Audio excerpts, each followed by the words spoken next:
Important लिखिएगा, important है question.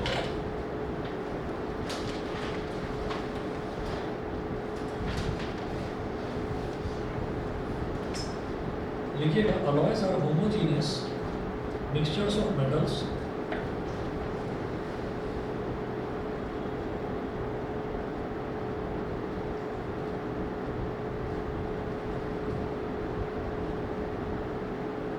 alloys are homogeneous mixtures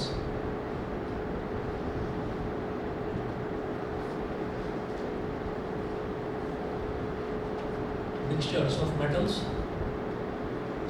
and cannot be separated into their components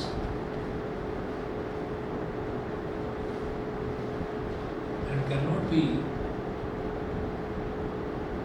separated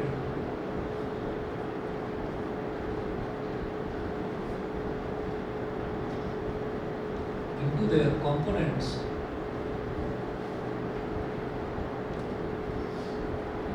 cannot be separated into their components by physical methods.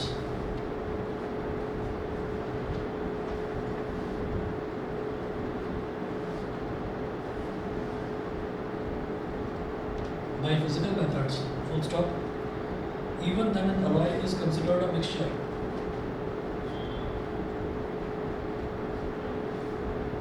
Even then an alloy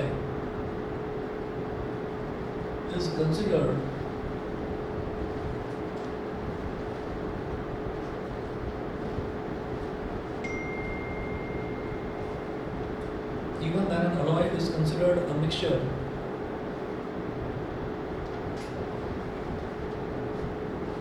Full stop. यहाँ लिखिएगा why.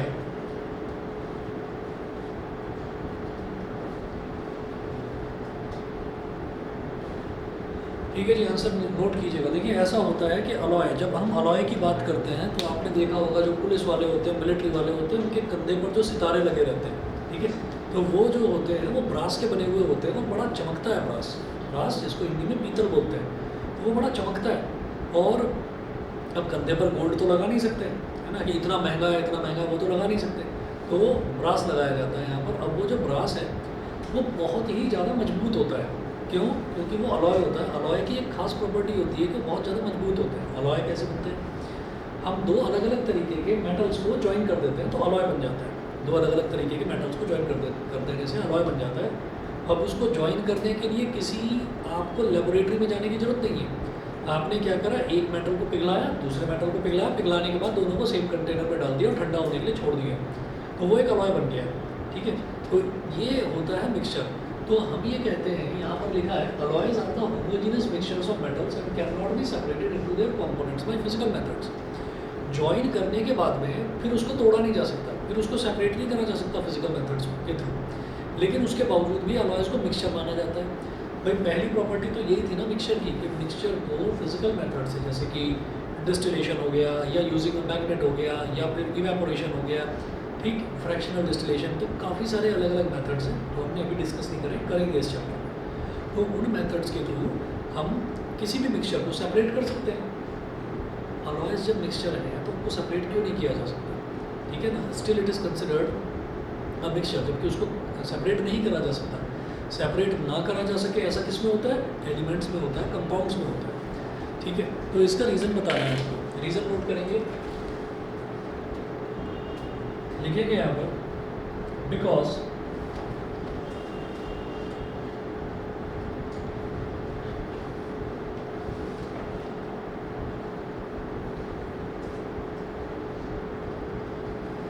उनकी ऐसा लिखें, लिख दीजिए यहाँ पर पहले ना, फर्स्ट से पहले यहाँ पर ऐसे लिखना बिकॉज, फिर लिखिएगा it shows the properties of its constituents, it shows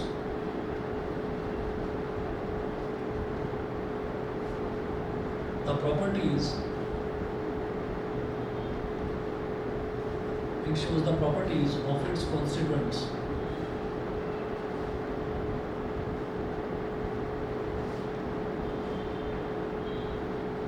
It shows the properties of its constituents. Second लिखिएगा, it has a variable composition.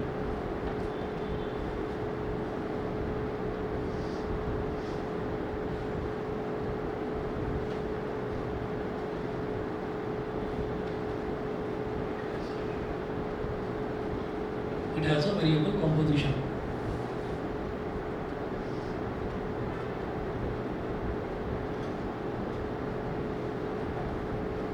Example, brass is an alloy of copper. Brass is an alloy of copper and zinc.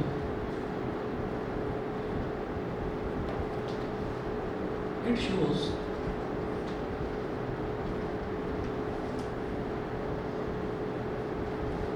the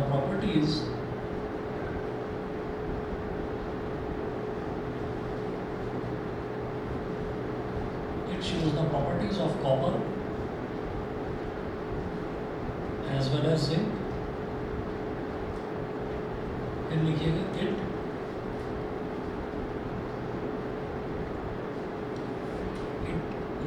it has a variable composition.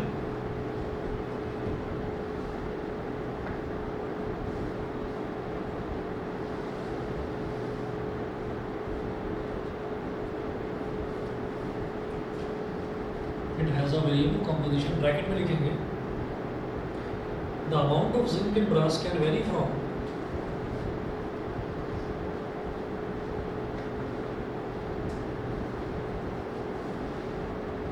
the amount of zinc in brass can vary from 20 to 35%.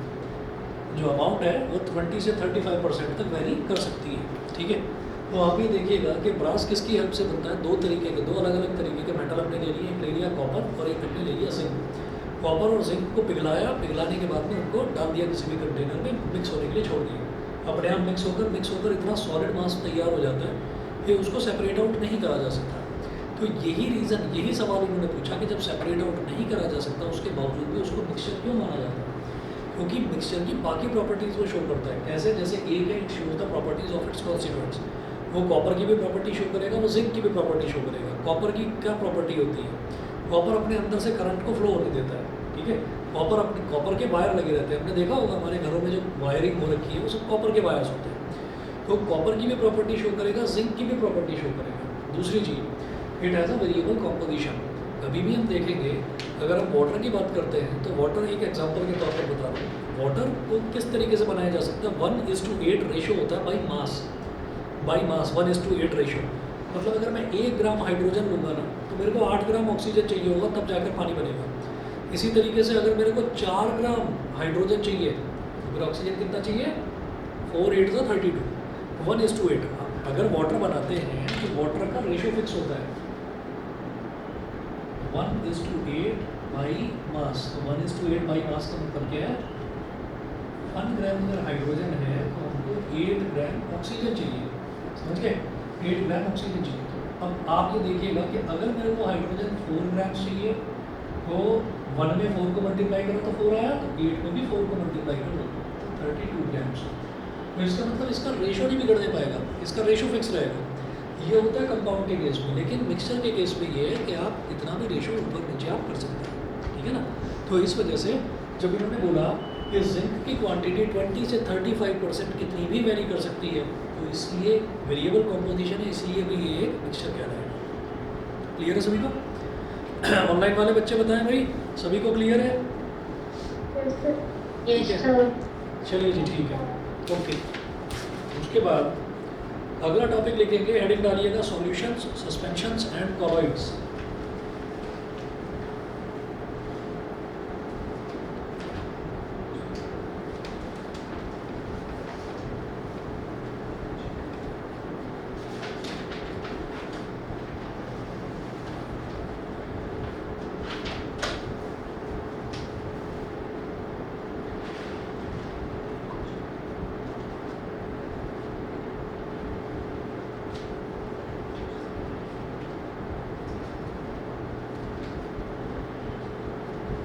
Solution, suspensions and colloids, ये है. Solution, suspension and colloids. तो पहला लिखेंगे the substance which is dissolved in a liquid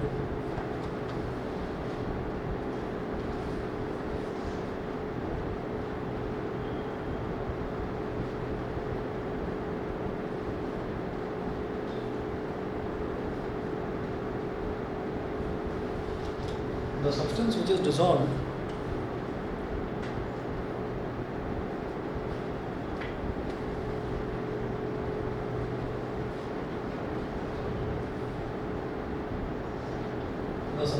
dissolved in a liquid to make a solution is called solute.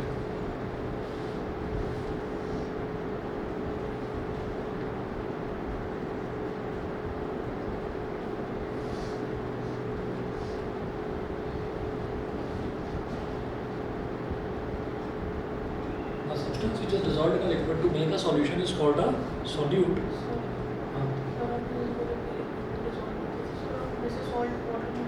हाँ, तो salt को water में डालेंगे तो salt will be called a solute, ठीक है।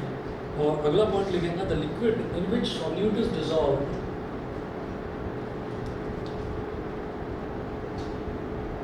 The liquid in which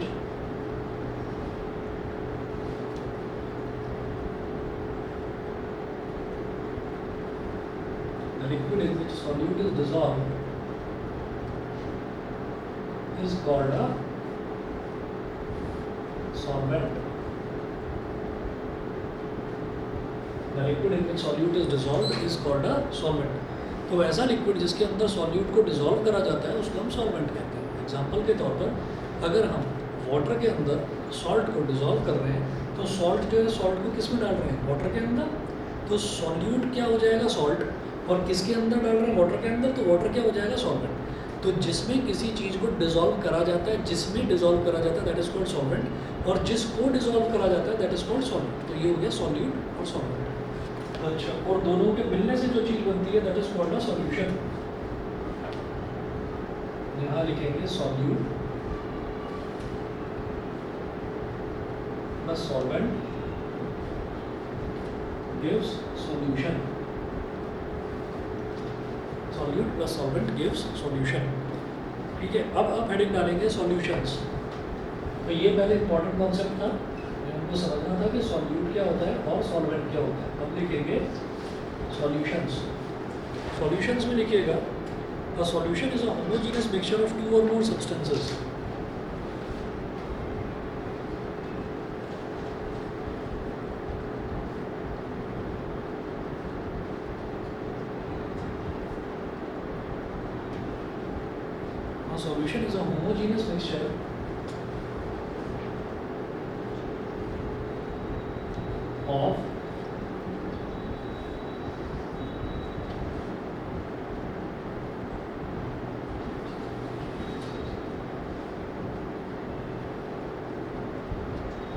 Solution is a homogeneous mixture of two or more substances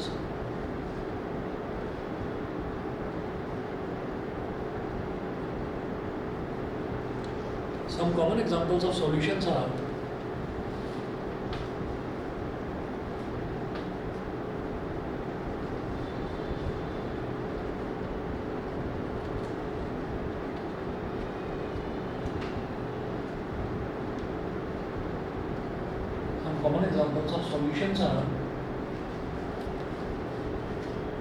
salt solution, sugar solution, salt solution,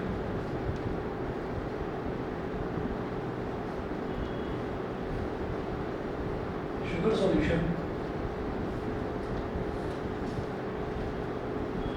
salt solution, sugar solution, vinegar,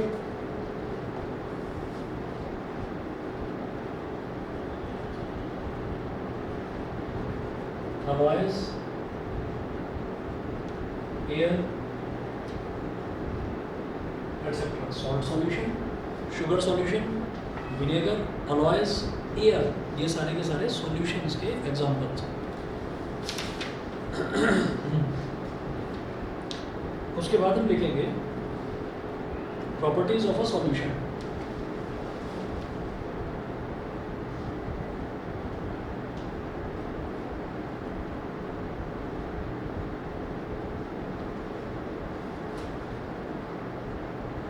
properties of a solution. Solution की properties देखिएगा।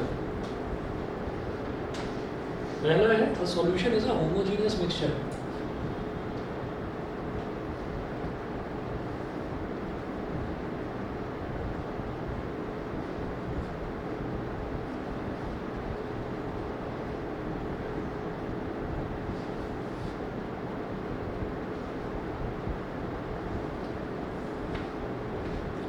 A solution is a homogeneous mixture।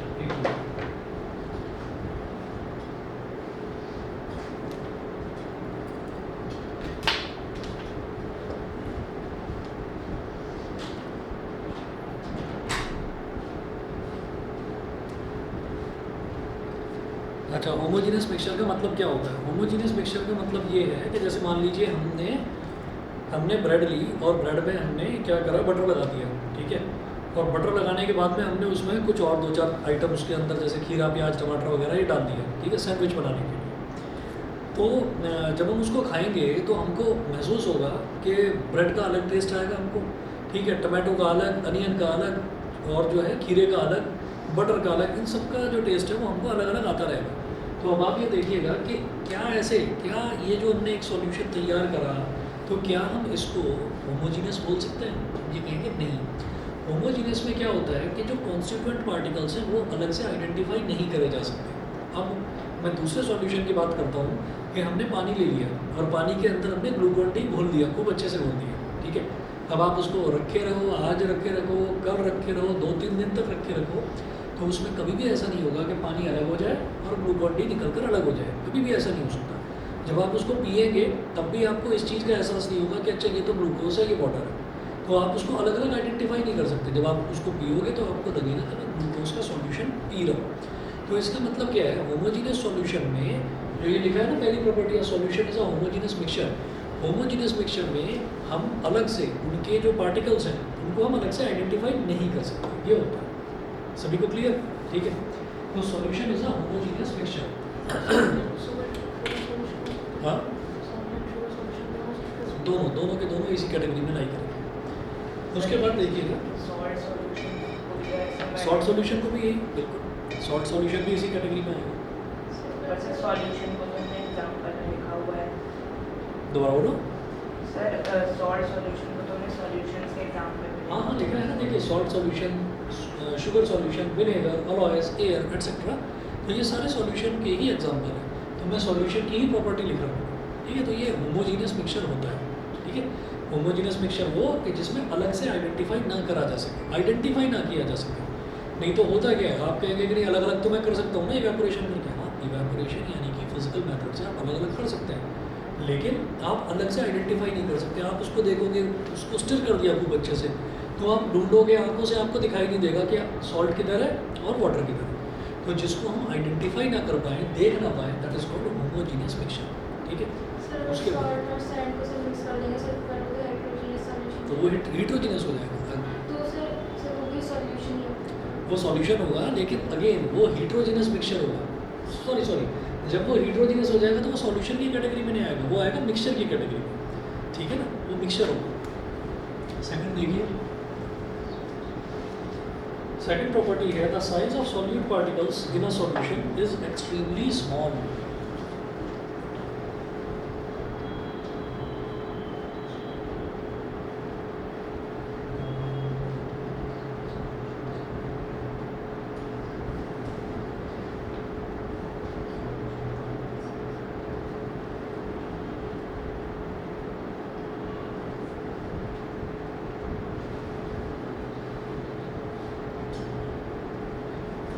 Is extremely small.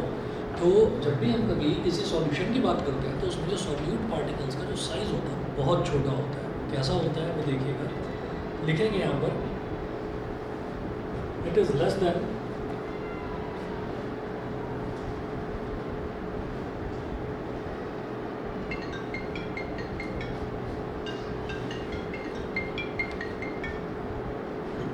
Hello, हाँ जी नमस्कार जी,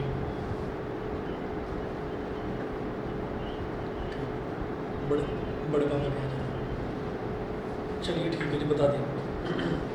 okay जी।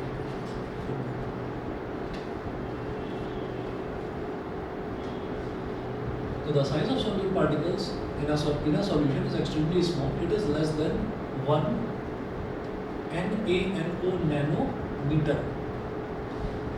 Nanometre का मतलब होता है बेटा 10⁻⁹ metre, ठीक है। तो it is less than 1 nanometre, 1 nanometre से भी छोटा होता है। तो इतने छोटे पार्टिकल अगर हैं तो ऑब्वियसली वाटर के बीच का जो इंटरमॉलिक्यूलर स्पेस है उसमें जाकर फिक्स बैठ जाएंगे, इसीलिए दिखाई नहीं देते, आइडेंटिफाई नहीं करा जा सकता। तो तीसरी प्रॉपर्टी लिखिएगा सॉल्यूट पार्टिकल्स इसकी सॉल्यूशन की।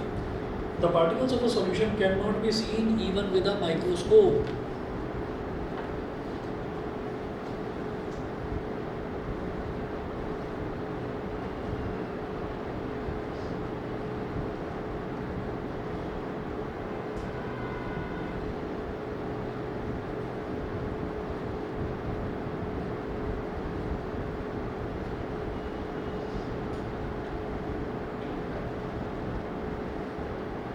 The particles of a solution cannot be seen even with a microscope.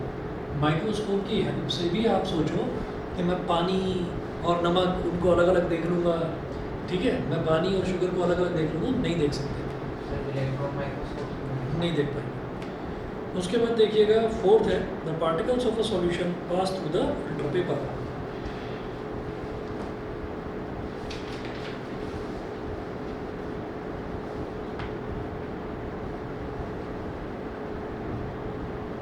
Particles of a solution pass through the filter paper.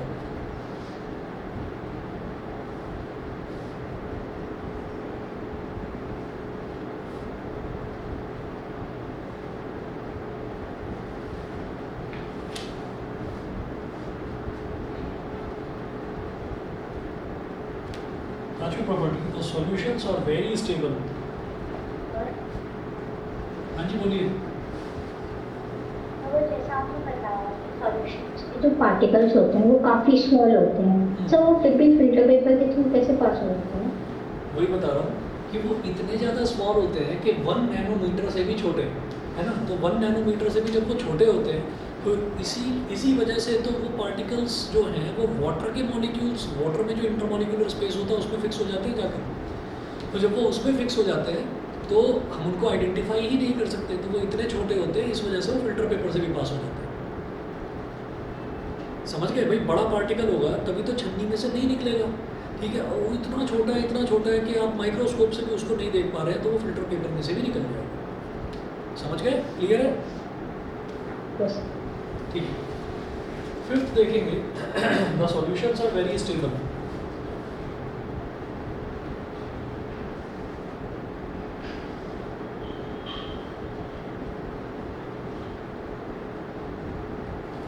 The solutions are very stable. Full stop. The particles of solute present in a solution लिखेंगे the particles of solute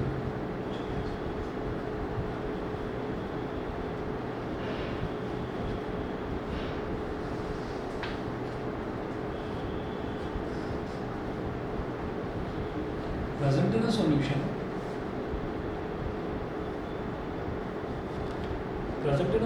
do not separate out on keeping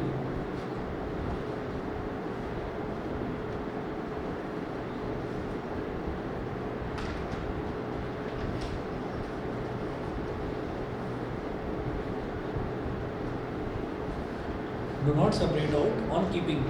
इसमें क्या है, the particles of solute present in a solution do not separate out on keeping. अगर आप उसको रख दीजिए 1 दिन 2 दिन 3 दिन या साल भर के लिए भी रख दो तो कभी भी ऐसा नहीं होगा कि सॉल्ट अलग हो जाए और पानी अलग हो जाए, तो कभी भी ऐसा नहीं होता। तो इस वजह से हम कहते हैं कि they are very very stable, stable होते हैं, सेपरेट नहीं होते। जैसे हमने सॉल्ट का, सैंड का और वाटर का देखा है, वाटर में सैंड को स्टर कर दो, खूब अच्छे से स्टर कर दो, रख दो आप थोड़ी देर के लिए, वो थोड़ी देर में सैंड नीचे बैठ जाएगा और पानी जो है वो ऊपर आ जाएगा। तो वो स्टेबल जो है नहीं होते, ठीक है। ये बहुत स्टेबल होते हैं। ऐसे ही कीचड़ का पानी है, कहीं पर कीचड़ के पानी को लेकर आ जाओ, कहीं पर एक जगह रख लो और आप कुछ घंटों के बाद देखोगे कि कीचड़ की जो मिट्टी है वो तो नीचे बैठ जाएगी और जो पानी है वो पानी ऊपर आ जाएगा, ठीक है। तो हमेशा ऐसा होता है कि जो सॉल्यूशंस हैं they are very very stable, कभी भी सेपरेट आउट नहीं होते, ठीक है। अगला देखेंगे, अगली प्रॉपर्टी है A true solution does not scatter light।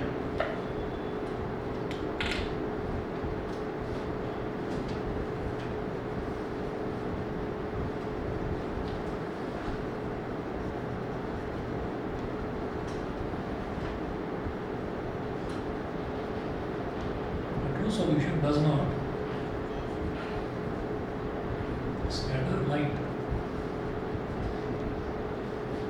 Does not scatter light. अब इसमें क्या है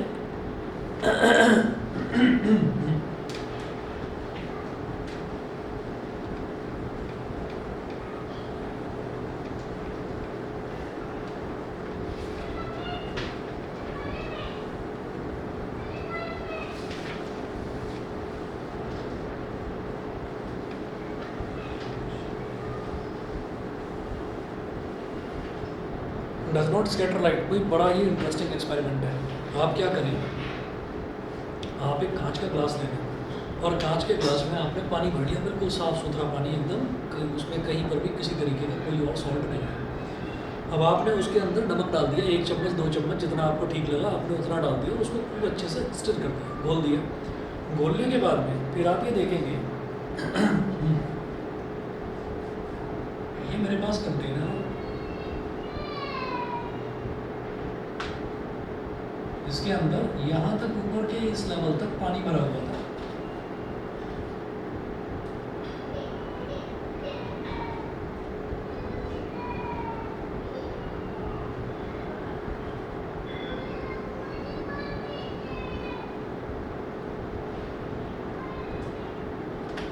हाँ जी, अब आप ये देखिएगा कि अगर मान लीजिए हमारे पास इस तरीके से सॉल्ट सॉल्यूशन हमने तैयार कर लिया किसी एक कंटेनर के अंदर, और अब हमने क्या करा कि हम यहाँ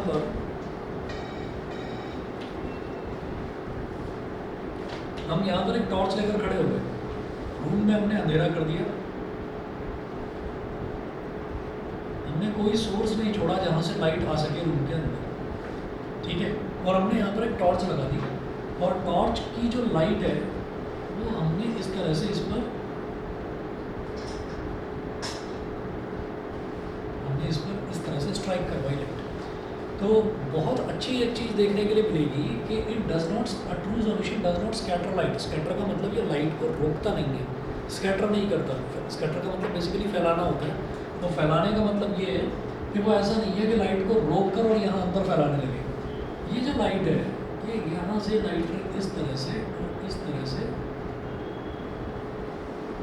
ऐसा लगता ही नहीं है कि बीच में आपने कोई चीज़ रोकने के लिए लगा दी है। अब फॉर एग्जांपल किसी कंटेनर में आपने दूध भर दिया, ठीक है, और आप ये सोचें कि अब मैं लाइट मार के देखूंगा तो देखता हूँ क्या होता है, ठीक है।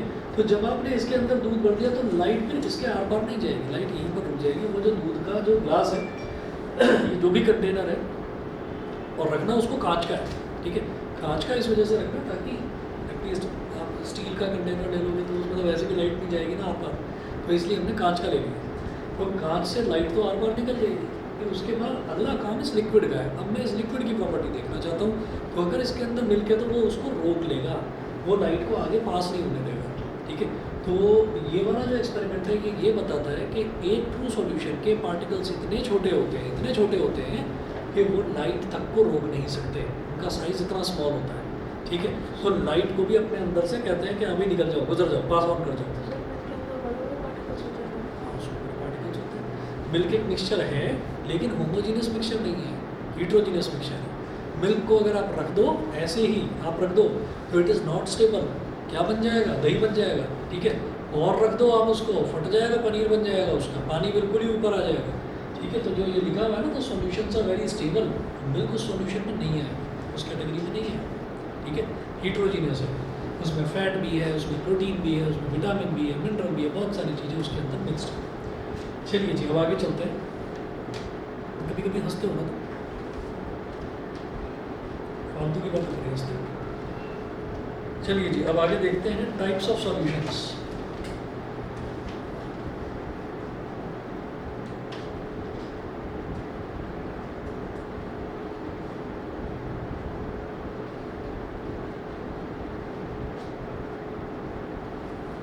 Types of solutions, types of solution में पहला लिखेंगे solution of solid in a solid.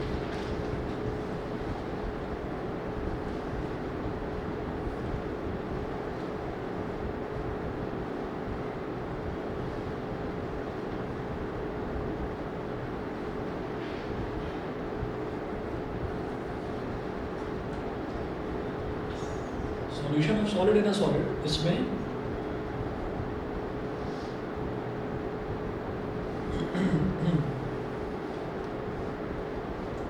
देखिएगा example,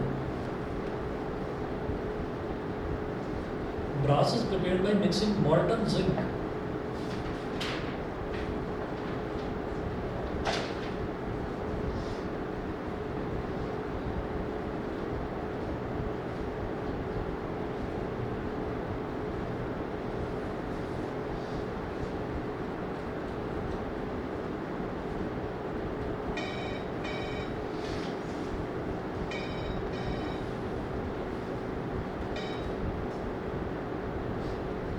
brass is prepared by mixing molten zinc with molten copper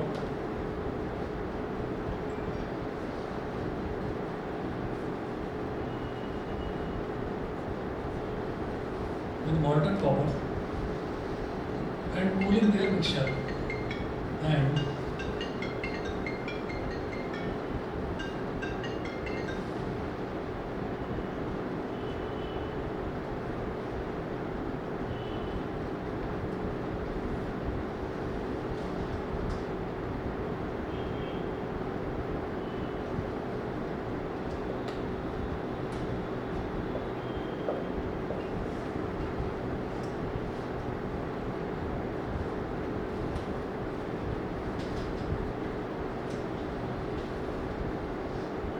and cooling their mixture.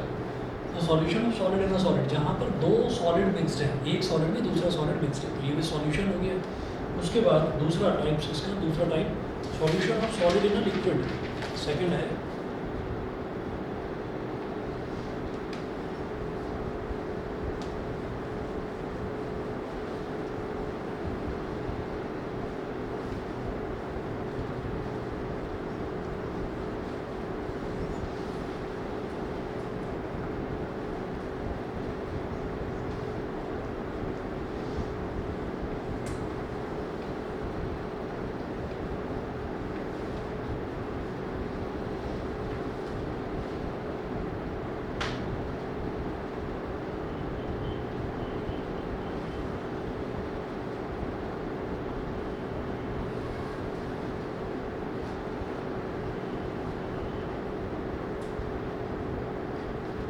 Solution of solid in a liquid. इसमें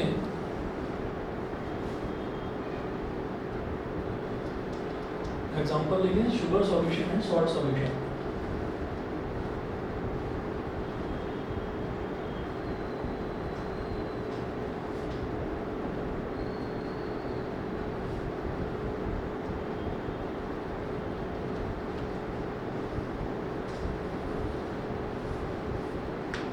third, solution of liquid in a liquid।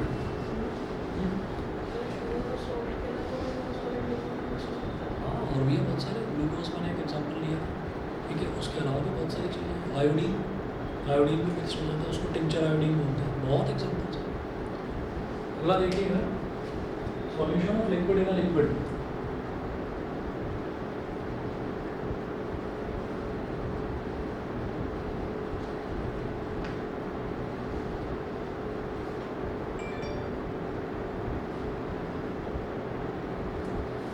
Solution of liquid in a liquid, example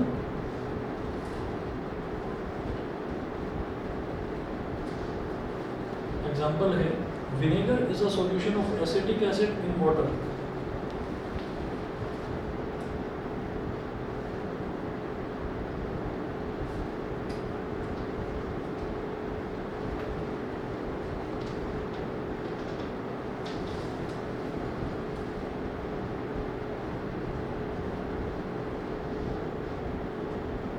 acidic acid का water में जो solution होता है वो कहलाता है vinegar. Sir second वाले को solution of solid in a liquid क्या है? क्योंकि solution of solid in a liquid, यहाँ पर सॉलिड ही लिक्विड में मिक्स हो रहा है, solid in a liquid. Salt solution में सॉल्ट क्या है, सॉलिड, और वाटर क्या है, लिक्विड। तो सॉल्ट जो है वो वाटर के अंदर मिक्स हो रहा है, तो सॉलिड इन अ लिक्विड। जी फर्स्ट वाला है सॉलिड इन अ सॉलिड, तो मॉल्टन कॉपर, मॉल्टन कॉपर मतलब पिघला हुआ कॉपर, और मॉल्टन जिंक मतलब पिघला हुआ जिंक, तो दोनों ही सॉलिड है ना, और दोनों को ही आपने एक सॉलिड को दूसरे सॉलिड में मिक्स कर दिया। नहीं, पिघल के भी वो सॉलिड की फॉर्म में रहेगा। जब वो पिघल जाएगा ना, पिघलने का मतलब भी ऐसा नहीं है कि वो पिघल कर बस फ्लो हो रहा है कि फेंक दिया बह रहा है कॉपर, ऐसा नहीं होगा, है ना। थोड़ा सा लूजअप हो जाएगा, थोड़ा सा लूजअप हो जाएगा, वो ऐसा हो जाएगा कि मतलब थोड़ा सा ढीला पड़ जाएगा कि भाई अब मिक्सिंग करी जा सकती है उसमें, ऐसा हो। सर सारे एलॉयज का एग्जांपल सारे एलॉयज इसका example. Fourth,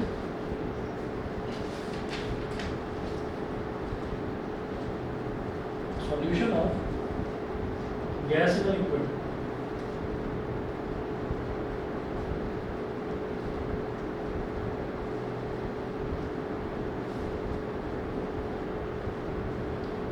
Solution of gas in a liquid. Example: soda water is a solution of carbon dioxide gas in water.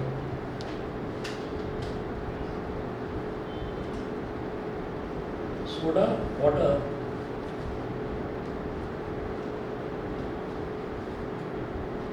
is an example of carbon dioxide in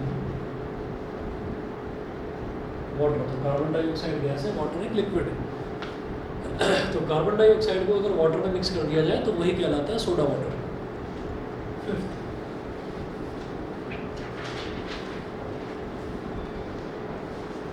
solution of gas in a gas.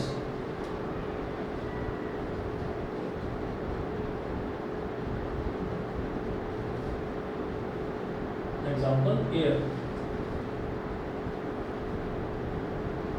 Air के अंदर oxygen, nitrogen, carbon dioxide, sulphur dioxide और न जाने कितनी gases जो atmosphere में मौजूद हैं वो सारी की सारी मिक्स होती हैं। तो वो एक गैस इन अ गैस का एक एग्जांपल है। ठीक है, सारे एग्जांपल समझ में आएगा, सारी टाइप्स। ठीक है, चलिए जी, आज इतना ही करेंगे। इसके बाद अगली क्लास में सस्पेंशन देखेंगे कि सस्पेंशन क्या होता है।